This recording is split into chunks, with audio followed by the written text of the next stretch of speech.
Students, आज हम करेंगे क्लास 11th एक्सरसाइज 1.3। 1.3 के अंदर उपसमुच्चयों से रिलेटेड क्वेश्चंस हैं। तो यदि आपने बेसिक नहीं देखा है तो एक बार बेसिक जरूर देख लेना। यदि बेसिक अच्छे से देख लिया है तो एक्सरसाइज बहुत ही ईजी लगेगी। आप देखिए, इसका क्वेश्चन फर्स्ट क्या है।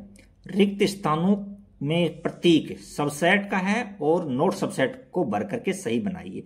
तो ये सिंबल तो किसका है? सबसेट का है। ये नोट सबसेट का है। तो सबसेट का मतलब समझिए, जैसे दो समुच्चय ए और बी हैं, तो ए का यदि प्रत्येक अवयव बी में है तो ए बी का उपसमुच्चय होता है। तो इसी प्रकार से हमको ये चेक करना है। देखो, ए के अंदर फर्स्ट में है 2, 3, 4। देखो ये सभी एलिमेंट इसमें भी होने चाहिए। तो देखो 2 भी है, 3 भी है और 4 भी है। तो ये तो ट्रू है। तो यहाँ तो हम लिख देंगे ये सबसेट है। ये क्या है? ये सबसेट है।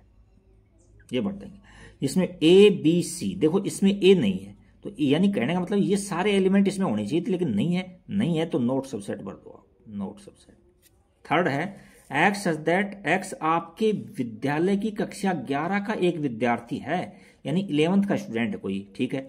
और इसमें है एक्स सच दैट एक्स आपके विद्यालय का एक विद्यार्थी है। भाई 11th क्लास भी तो हमारे विद्यालय के अंदर ही है, तो कहने का मतलब इसके सारे एलिमेंट इसमें भी होंगे, तो ये सबसेट आ जाएगा, ये सबसेट आ जाएगा। नेक्स्ट है एक्स सच दैट एक्स किसी समतल में स्थित एक वृत्त है, कोई भी वृत्त है। और दूसरा क्या है? एक्स सच दैट एक्स एक समान समतल में वृत्त है जिसकी त्रिज्या 1 है। तो देखो यहाँ ये तो 1 सेंटीमीटर त्रिज्या का फिक्स हो गया यहाँ, और यहाँ छोटी भी बड़ी भी त्रिज्या के अनेक को इनफाइनाइट वृत्त हो सकते हैं।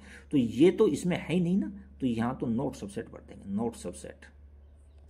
नेक्स्ट है एक्स सच दैट एक्स किसी समतल में स्थित एक त्रिभुज है। दूसरा है एक्स सच दैट एक्स किसी समतल में स्थित एक आयत है। देखो आयतकार त्रिभुज का कोई संबंध नहीं है, तो यहां सबसेट, नोट सबसेट भर देंगे। नेक्स्ट है एक्स सच दैट एक्स किसी समतल में स्थित एक समबाहु त्रिभुज है, और एक्स सच दैट एक्स समतल में स्थित एक त्रिभुज है। देखो ये फर्स्ट वाला, जैसे मान लीजिए ये ले लेता हूं ये, और ये इधर बी ले लेता हूं बाद वाले को। ये तो त्रिभुजों का समुच्चय, त्रिभुज के समुच्चय में सारे त्रिभुज आ गए, और ये स्पेशल क्या है? समबाहु त्रिभुज का है। तो ये तो इसमें भी मिलेंगे, तो इसमें सबसेट भर देंगे, तो यहां सबसेट का साइन लगा देंगे। नेक्स्ट है एक्स सच दैट, ये तो लाइन कटी हुई है। नेक्स्ट है एक्स सच दैट एक समप्राकृत संख्या है, और एक्स सच दैट एक्स एक पूर्णांक है। तो देखो समप्राकृत संख्या है ना, समप्राकृत संख्या है आप जानते हो, जैसे मान लो 2 है, 4 है, 6 है, इनफाइनाइट तक। और पूर्णांक में ये सारे एलिमेंट पूर्णांक में आते हैं, क्योंकि पूर्णांक में 0, 1, 2 इनफाइनाइट तक, इधर माइनस में भी 1 माइनस का 2 इनफाइनाइट तक चलती हैं। तो ये सारे एलिमेंट इसमें हैं, तो यहां सबसेट भर देंगे। तो ये क्वेश्चन आपका फर्स्ट कंप्लीट हुआ। और भी कुछ है तो इसमें देखते हैं। नेक्स्ट हम क्वेश्चन नंबर 2 की ओर बढ़ते हैं। अब देखो क्या है क्वेश्चन 2 में।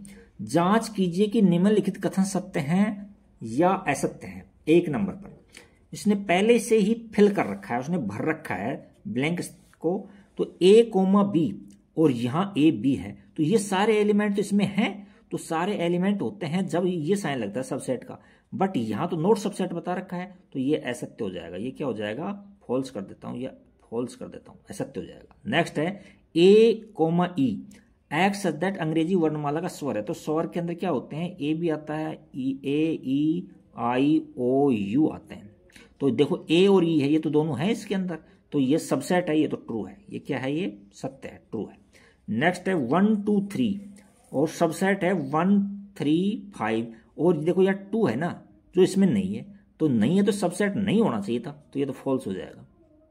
नेक्स्ट है ए है और ये ABC है, ये सबसेट है, यानी इसके ये सेट है, इसके सारे एलिमेंट इसमें भी हैं, तो इसका मतलब ये तो ट्रू है, लगा रखा है। नेक्स्ट है A बिलोंग्स टू A, तो क्या मतलब क्या है? कि कहने का मतलब ये ज्यों का त्यों, ये ज्यों का त्यों यदि इसमें होता है कि नहीं, तो बिलोंग्स टू लगाते, अदरवाइज सबसेट लगाते हैं। तो बिलोंग्स टू तो यहां फॉल्स है, यहां सबसेट लगता, देखो ऊपर वाला लगा रखा है। नेक्स्ट है एक्स सच दैट एक्स संख्या 6 से कम एक समप्राकृत संख्या। तो 6 से कम समप्राकृत संख्या लिख लेंगे हम, क्या होता है? 2, 4, बस 6 से कम तो यही है। नेक्स्ट है एक्स सच दैट एक्स एक प्राकृत संख्या है जो संख्या 36 को विभाजित करती है। तो 36 को विभाजित 1 भी करता है, 2 भी करता है, 3 भी करता है, 4 भी करता है, 6 भी करता है, 9 भी करता है, 12 भी, 18 भी और 36 भी। ये 36 को विभाजित करते हैं, तो ये को देखो ये तो सारे एलिमेंट इसमें हैं, तो ये ट्रू हो जाएगा। ये क्या हो जाएगा? ट्रू। तो क्वेश्चन 2 भी हमारा कंप्लीट हो गया है। नेक्स्ट क्वेश्चन नंबर 3 पे चलते हैं। अब देखो क्वेश्चन नंबर 3 में क्या कहा है। क्वेश्चन 3 में दे रखा हमको कि मान लीजिए कि a इक्वल टू, बहुत ही अच्छा, बहुत ही इंपॉर्टेंट क्वेश्चन है यहाँ, a इक्वल टू में 1 2 3 4 करली ब्रैकेट में है कोमा 5। तो देखो हमने आपको बेसिक में इस तरह से समझाया था, मैं देखो बता देता हूं आपको। जैसे 1 है तो इसमें बिलोंग कर रहा है ए के अंदर, तो यहां बिलोंग्स लगा देंगे ए। 2 है तो यहां भी बिलोंग्स लगा देंगे ए। अच्छा 3 नहीं है तो 3 के नहीं ले सकते, तो 3 4 ये दोनों मिलाकर के एक एलिमेंट है और ये बिलोंग कर रहा है ए में। नेक्स्ट है 5 भी बिलोंग कर रहा है ए में। तो यहां इस केस में तो केवल बिलोंग लगेगा इस केस में, और इन पर भी यदि करली ब्रैकेट और हो, इस पर और हो एक, तो सबसेट लग जाएगा। आप समझ गए होगी बात को। देखो अब आप यहां 3 4 यहां देखो बिलोंग्स टू लगा हुआ है, 3 4 तो इसका एक एलिमेंट है, और यहां क्या दे रखा है हमको, सबसेट दे रखा है। तो ये तो क्या हो जाएगा? खत्म, सही नहीं है, ये तो सही नहीं है। नेक्स्ट है 3 4 और करली ब्रैकेट में है बिलोंग्स टू ए। तो देखो ये तो बिलोंग कर रहा है, देखो ये लिख दिया मैंने, इसके अंदर ये एलिमेंट है जो का त्यों इसके अंदर है, तो ये तो सत्य। नेक्स्ट है देखा, मैंने कहा कि इनके यदि आप करली ब्रैकेट यानी मजला ब्रैकेट और लगा दोगे तो वो सबसेट हो जाएगा। तो देखो यहाँ 3 4 तक तो एलिमेंट था, बट इसके भी ब्रैकेट मजला ब्रैकेट और लग गया, तो ये सबसेट हो गया, तो ये तो ट्रू हो गया। नेक्स्ट है 1 बिलोंग्स टू ए। देखो यहां मैंने अभी बताया था 1 तो बिलोंग कर रहा है इसके अंदर, तो ये ट्रू है।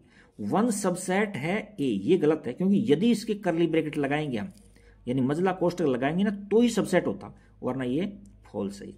नेक्स्ट है 1 2 5। देखो 1 2 5 और सबसेट बता रहा है किसमें? ए में। तो देखो 1 है, 2 है और 5 है, ये एक सेट है। ये क्या है? ये एक समुच्चय सेट है, और इसके सारे एलिमेंट इसमें होने चाहिए। तो 1 2 और 5 देखो इसमें है क्या? तो देखो 1 भी है, 2 भी है और 5 भी है, तो ये तो सबसेट है इसका, ये तो ट्रू हो गया। नेक्स्ट है 1 2 5 बिलोंग कर रहा है किसमें?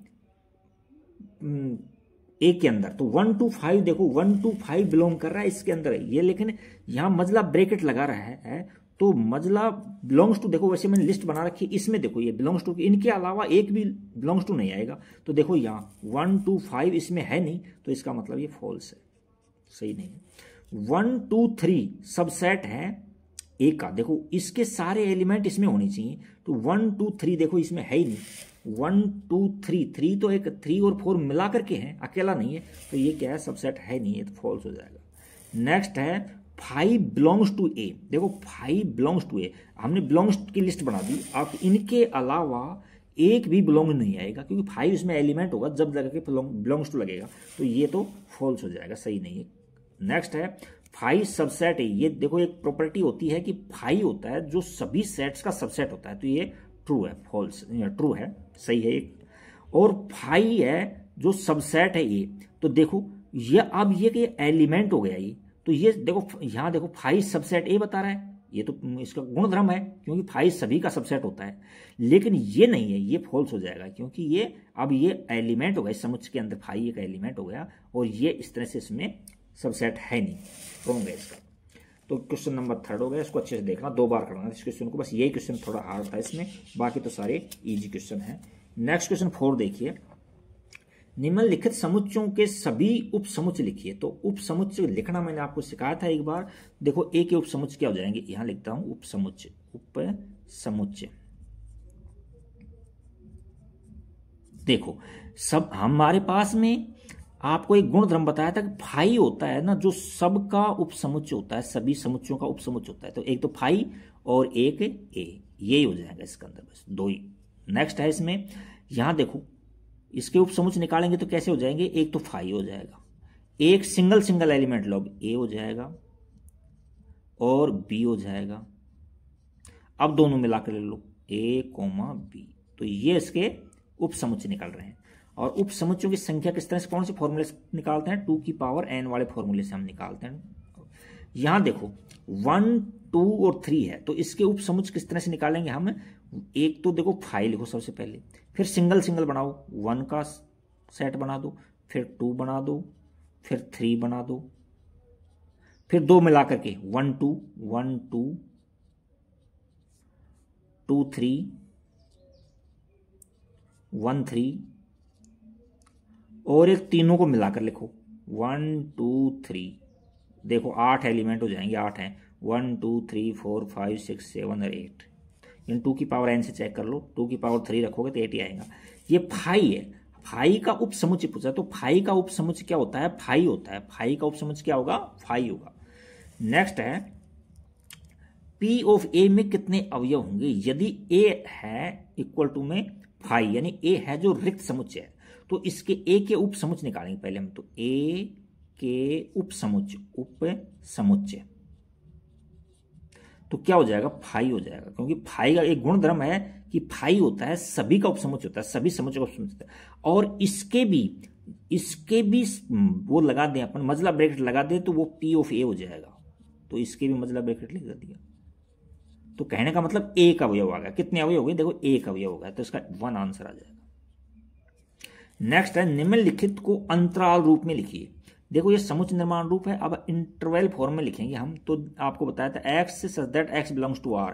देखो यहां आपको इस तरह से बताया था, छोटा ब्रैकेट में किसको लेते हैं, नंबर लाइन पर भी समझाया था, बड़े ब्रैकेट में कौन से नंबर आते हैं और छोटे में बड़े में इस तरह से कौन कौन से नंबर आते हैं। ये तो देखो आप यहाँ x less than equal to 6 greater than -4, तो देखो यहाँ -4 है और छोटा ब्रैकेट लगा दो, यानी ये शामिल नहीं है, और कॉमा ले लो और यहाँ 6 लगा दो और बड़ा ब्रैकेट ले लो। इसका क्या मतलब हुआ?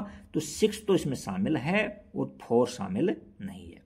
इनको अच्छे से याद रखना, क्योंकि आगे क्वेश्चंस के अंदर आपको इंटरवल दे रखा होगा और आपको इस विधि में लिखवाएगा, तो इस तरह से ध्यान रखना।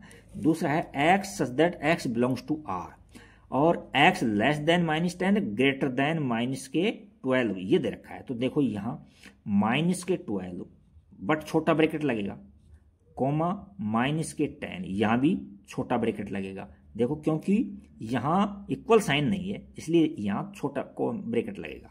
नेक्स्ट है third, x such that x belongs to r, x less than 7 and greater than equal to 0, यानी 0 तो शामिल है, तो 0 जहां शामिल है वहां बड़ा ब्रैकेट लगा दो, कोमा लगाओ। 7 शामिल नहीं है, तो 7 शामिल नहीं तो छोटा ब्रैकेट लगा दो।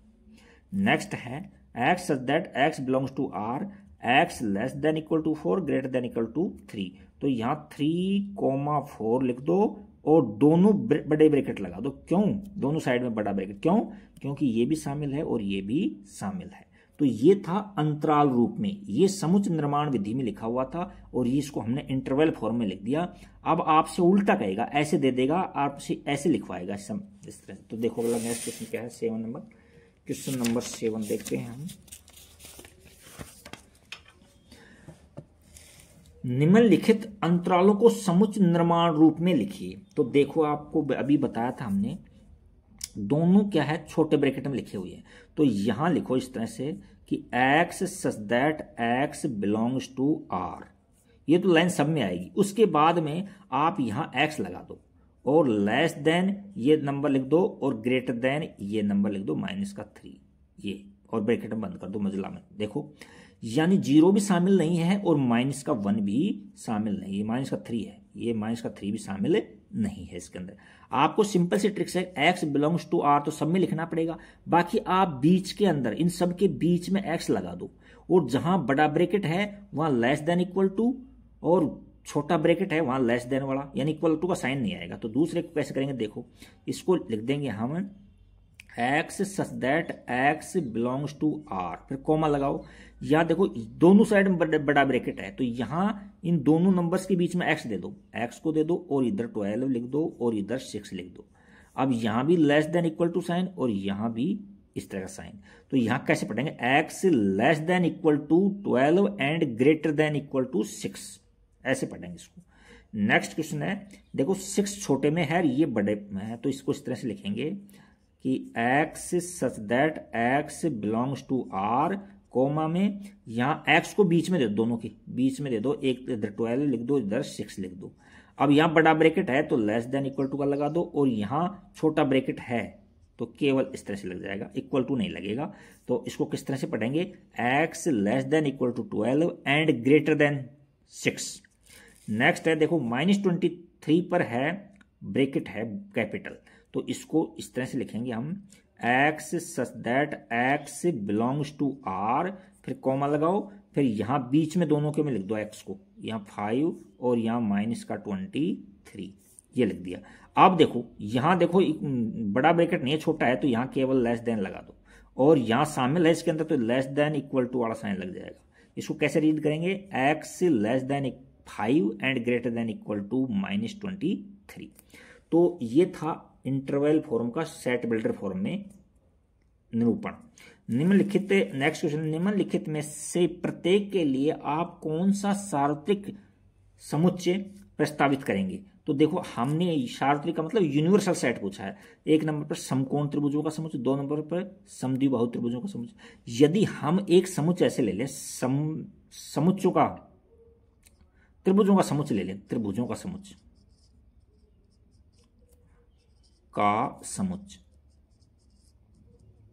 देखो दोनों का आंसर यही आ जाएगा। सार्वत्रिक समुच्चय का मतलब क्या है, जितने भी विचाराधीन समुच्चय होते हैं वो सारे उसके अंदर होते हैं। तो देखो समकोण त्रिभुज है, जब त्रिभुजों का समुच्चय है तो उसमें तो सारे त्रिभुज आ गए, ये समद्विबाहु है तो ये भी इसके अंदर होगा। तो दोनों का आंसर क्या हो जाएगा, इसका भी त्रिभुजों का समुच्चय और इसका भी क्या हो जाएगा, त्रिभुजों का समुच्चय। नेक्स्ट देखो क्वेश्चन नंबर 9, ए समुच्चय है जिसके अंदर 1 3 5, ठीक है, बी में 2 4 6, सी के अंदर 0 2 4 6 8 प्रदत्त हैं। इन तीनों समुच्चयों ए बी सी के लिए निम्नलिखित में से कौन सा सार्वत्रिक समुच्चय लिया जा सकता है।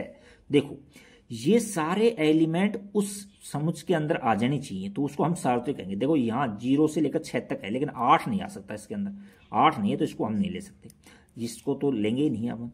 यहाँ 0 से लेकर के 10 तक आ रहा है, तो ये सारे आ गए इसके अंदर, ये भी आ रहे हैं, ये भी आ रहे हैं और ये भी आ रहे हैं, तो इसको हम सार्वत्रिक समुच्चय के रूप में ले लेंगे। इसमें देखो 1 2 3 इस तरह से है, बट 0 नहीं है। देखो 0 इसके अंदर है सी के अंदर, बट इसमें नहीं है, तो 0 आएगा नहीं, तो ये नहीं होगा हमारे पास। तो इसका 3rd नंबर का आंसर आ जाएगा। तो मैं उम्मीद करता हूँ कि आपको अच्छे से समझ में बैठ गया होगा। Thank you for watching, like subscribe and comments.